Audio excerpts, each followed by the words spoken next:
And it is, I mean, we get hundreds in the summer, so. Oh, yeah. Just kind of, yeah, that's crazy. They could take you out. Yeah, that is serious as well. But we located near the Gulf of Mexico, you know, it's kind of harder for us to get those upper 90s, but we actually do have them right now. Which is crazy. Yeah, it's hot. It definitely is. One of our hottest heat warning kind of days as far as the heat index goes that we've seen all summer. In fact, scattered rain is expected tomorrow, though, and then we get a nice break in humidity, which will make a really big difference at the middle of the week. Even though our temperatures will still be pretty high, mid-90s, we're expecting that break in mugginess should feel good. And then we are expecting some rain to be around next weekend, and that could bring our temperatures down to near average. So more like 90 or so for the high instead of way into the middle and upper 90s.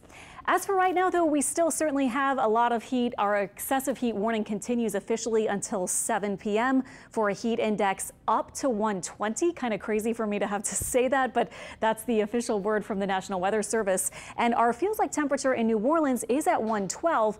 And this is what we're expecting. Air temperatures getting pretty high and then a surge in mugginess increasing that feels like temperature. So the heat index, which takes that humidity into account, has made it well into the 110s.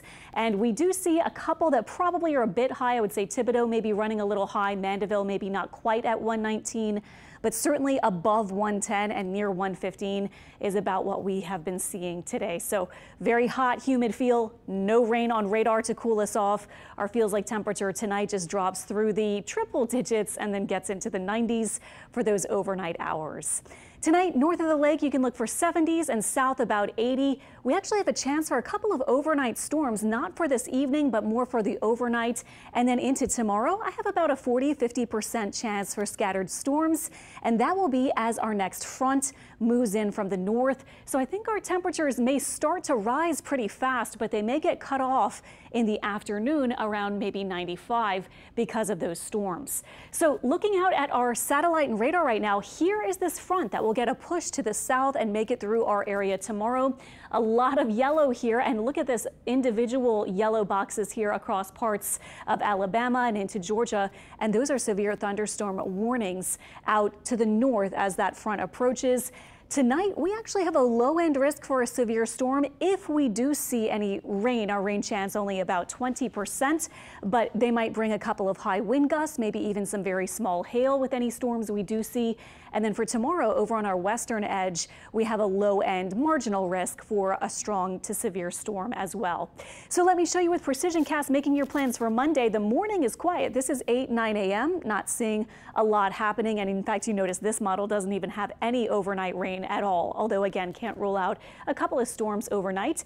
This is by lunchtime, starting to see some showers and storms roll in. And then look at 2 p.m. This model is going the heaviest out of our models, but you can see it has some pretty heavy downpours moving through fast. So this is already by 4 and 5 p.m. We're dry, and then here comes the front settling near our coastline on Tuesday and actually bringing some drier air. So you see the tan colors starting to filter in midweek.